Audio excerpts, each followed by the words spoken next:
Yo, still Bills wish the Dizzle, man. It's officially my Friday. All praises. Heading to work. We're gonna get back home and kick my feet up and enjoy these this 3-day weekend, man. It's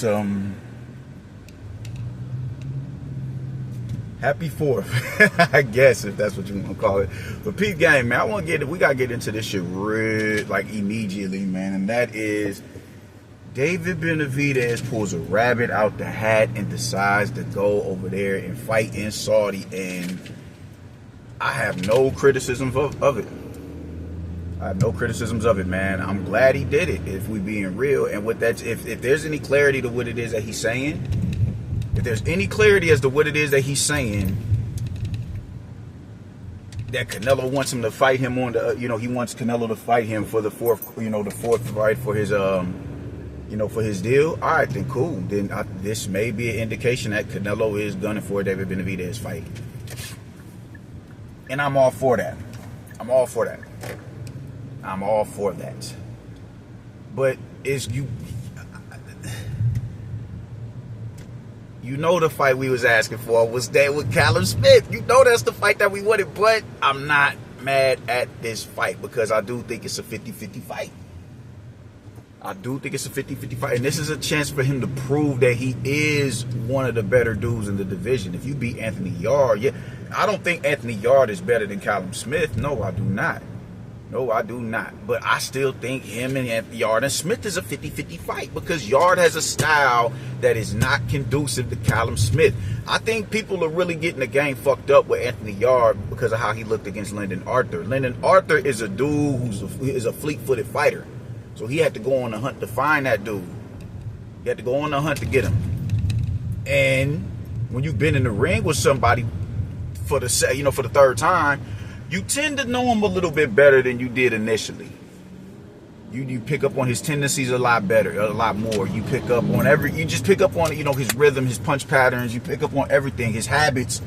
You pick up on all of that shit when you've shared the ring with this motherfucker 3 times. So he was able to make him look as pedestrian as he did. But David does not have the style of a fucking Lyndon Arthur. There ain't nothing wrong with that. But he doesn't have the style of Lyndon Arthur. So he's not going to be able to make Anthony Yarde look the way that Lyndon Arthur did because of the style clash. So I want people to really let that shit sink into your cerebral. I'm not throwing shade. But we do got to address why take this fight and not the Callum fight that was initially offered to you. It just doesn't make much sense to me. And I'm not mad at it because honestly, he proved me wrong like a motherfucker because I just knew he was going to go visit a fight with fucking Jesse Hart. I just knew that. I just knew it. And I'm glad he didn't. I wouldn't have been mad at a Jesse Hart fight personally. But he didn't go. He went and sought out more, elite opposition. And I'm cool with that. Now we get to really see what he's made of because, contrary to popular belief, he go in there and he beat Anthony Yarde. It's the best win on his resume. Bar none. It's better than Plant. It's better than Volzdik. It's damn sure better than Morrell. It's better than all of these fights. It's the best win on his resume. It can't even be refuted. Anthony Yarde he knocked out Lyndon Arthur, man. He's been in there with some credible opposition, man. He's been in there with Kovalev and gave him hell. He's been in there with Artur Beterbiev and gave him hell. He's been in there with some factors. You go in there and you beat Anthony Yarde? Oh yeah. We cooking with grease. So I'm not mad at it, man. I'm glad that he proved me wrong personally, man. Now with this Mexican monster moniker that this dude has gotten because of Mike Tyson, now this is how you go about proving that you are the monster that everybody is proclaiming you to be. So I'm cool with it. This is all I wanted for the man. Go fight somebody that's go fight. Stop fighting motherfuckers with asterisks to it. But we do gotta address Anthony Yarde looking pedestrian as he did in his last fight. And that is, I just can't shake that, all right, yeah, you won the fight. But a lot of people feel you did look a little man that fight. And I just watched an interview with Callum Smith yesterday, or listened to it while I was at work. And he was talking about the numbers, he didn't want to go into detail about it and start throwing shade or nothing like that. And it took the interviewer bringing it out of him, like, yeah, so we hearing, the numbers and everything ain't really up to scratch like you want them to be, and yada yada yada. And he pretty much yeah, that is true. The numbers ain't numbering, you dig? And I figured that's what, it has to be something along them lines, because there's just no way there's just no way it takes a week, 2 weeks to get a fight over the line, when just after you done sit the all. It's like, what is this? This isn't a high profile fight, Brody. It's not. And as I've stated before, the fact that they're telling me the numbers, or he's saying that the numbers aren't numbering, that tells me that the offer that nigga sent was not equivalent to what Turkey sent. I figured that. Otherwise, he'd have jumped at the opportunity. So I'm like, just, it is what it is, man. I will gladly take an Anthony Yarde fight. Keep shit a stack. I would have took a Joshua Buatsi fight. Well, I analyzed it a little bit more the same way I'm analyzing the Anthony Yarde fight. Yeah, I am. But it's a good fight nonetheless. I'm not mad at fighters who come back off of losses of fight certain fights. I'm not mad at that shit, because if he would have picked a Joshua Buatsi, I'd have been cool with it, because Joshua Buatsi put up a real good fight in there with Callum Smith. I just think he lost. But it was a damn good fight. It was a back and forth, but I think Callum Smith clearly won the fight. I think he ran, I think he won, at the bare minimum, 7-5. At the bare minimum. But I wouldn't have been mad at him fighting Joshua Buatsi. I wouldn't have been mad at him fighting Lyndon Arthur. Why? Because you can argue that Lyndon Arthur won that, that trilogy with him and with Anthony Yarde. I wouldn't have been mad at it. Would I have been mad if he fought Hutchinson? Possibly. Why? Because Hutchinson did, he got dominated by, Joshua Buatsi. He got dominated. But nonetheless, I'd have been like, it's a step up in competition, so all right, whatever the fuck ever. Would I have been mad if he fought Craig Spider Richards? Yeah. Because I just feel like, he lost to Hutchinson. Last time we see him, he was getting out, he was getting styled on by Hutchinson, dog. Like, so, I'm just, I'm glad he chose the level of opposition that he chose, or the fighter that he chose, but we can analyze that shit objectively. We can say that, yeah, it's a good fight, and it's a 50-50 fight. We could definitely say that shit. We can definitely say that. We can definitely say that shit, and we can say that it's an ambitious matchup. We can say all of that shit, but we can also say that a lot of people was disappointed in the performance that Anthony Yarde put in, so that, can't get Callum to bend the knee about the price. He's not biting on the price. All right, cool, whatever. Give me Anthony Yarde. And it's despite how Anthony Yarde looked in his last match. For one, he's coming off a win. And even if it wasn't in a loss, it's still a tough matchup. It's still a tough matchup. So I'm cool with it. Take no issues with it at all. Take no issues with it. I'm cool. You dig? Shout out to David Benavidez for proving me wrong.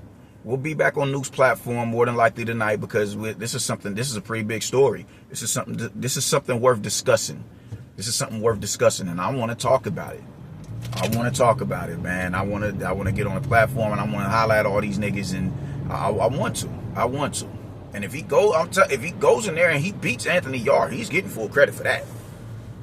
He's getting all the adulation for that, because, that's a damn good win. That is a damn good win.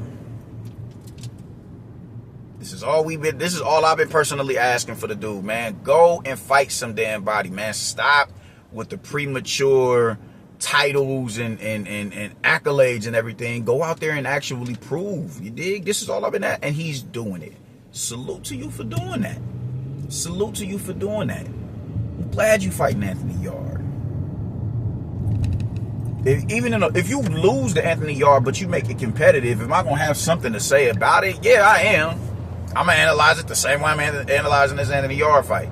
If you go in there and you lose a competitive bout, I'm going to say something about it, because just to pick at your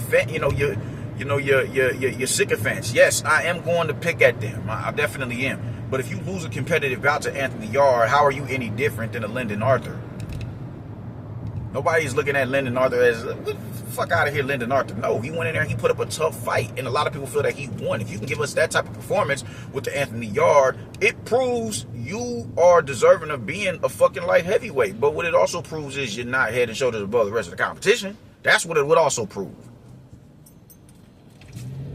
But if you go in there and you beat Anthony Yarde, even if you beat Anthony Yarde in a competitive bout, shit, like let's not even say you go in there and you dominate him. If you go in there and you beat Anthony Yarde in a competitive bout, yo, that's saying a whole hell of a lot right there, gang. That's saying a whole hell of a lot. A whole lot. A whole lot. A whole lot of good. So it's this matchup, it can only be beneficial to you in your career, dog. Because I thought you was going to fight Jesse Hart. I thought you was going to chill. I thought you was going to take the path of least resistance.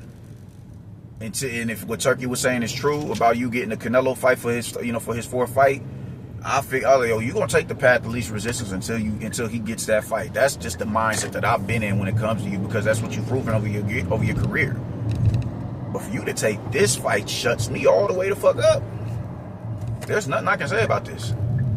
There's nothing bad I can say about it. Even with me analyzing it, overanalyzing, psychoanalyzing it the way that I just did, it's actually a really good matchup. It's a damn good matchup that I take no quarrels with. I'm excited about this fight. Because this is literally the best fight that you've gotten thus far in your career. This would be a more legitimate win than Caleb Plant. It will be. Caleb Plant, yeah, you went in there, you got outlined and chalked by Canelo. You was competitive in that matchup, but let's not act like Caleb Plant has this impeccable resume. Let's not act like Anthony Yarde has this impeccable resume. Let's not do that neither. But the difference is the quality of opposition that he's fought between the two of y'all is night and day better. Night and day better. Kovalev and Benavidez are way better way better fights. Maybe not for Canelo, but they're way better. They're way better fights than any fight that David has been in. And even though you get, I think I was listening to somebody say you don't get credit for losses, man. I think Solid C said that when we was on the IBFP's platform. You don't get credit for losses. I don't entirely agree with that, because you learn from those losses. It's experience. You learn from those losses.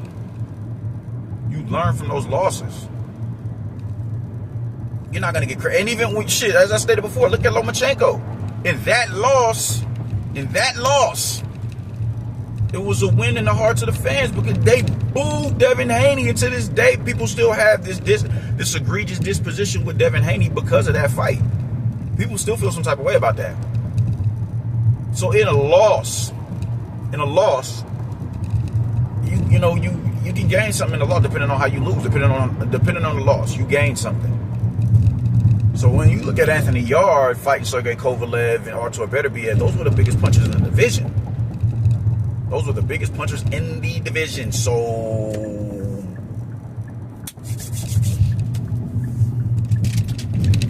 what are we doing? The biggest punches, David isn't proven to be a puncher like them, equivalent to them two dudes, man. So David isn't going to be able to present something that he hasn't already been in front of and seen. But come on, my nigga, you could. He's not gonna be surprised about anything that David Benavidez brings to the table, because he's seen a higher, upgraded tier of fighter. So he learned something in that loss. He can get credited for something in that loss that he took to Beterbiev and Sergey Kovalev, and even Lyndon Arthur. He learned something. So I'm excited about this fight, man. And we got what, June, August, September, October. We got 4 months. Great fight. I can't wait. I'll definitely be tuning in. I'm sure the undercard is gonna be stacked to hell, and I can't, man. Listen. Shout out to the Turk. But now, how do y'all, just for those bending the knee ass dudes, how do y'all justify this move by David? Man? Because y'all was hell bent on this nigga staying over there on the PBC side of the street to pledge pledge allegiance to Al Heyman. Now he's bending the knee. How do you justify this move? Outside of just simply admitting that it was a smart move to make. That it's not bending the knee. You're not bending the knee by going and fighting on cards that are stacked and you're getting properly compensated for. And the opposition is getting properly compensated for. And you ain't got to fucking gouge the pay-per-view prices for niggas to see the shit. It's stupid. And if you do get a price gouge, it's going to be a card that's well worth it. So how do you justify this bending the knee narrative? You dig me? Like, what are we doing, man? I just want niggas to keep the same energy. Because David Benavidez was about all they had. Now all they got, Tank. Tank is the only one who ain't bent the knee. The childish shit got to come to an end and understand when somebody is trying to remedy the sport. And that's what Turkey is doing. Despite all the bullshit he does, the dumb, goofy shit he does, he's trying to remedy the sport. And we see proof of it right there. Deuces.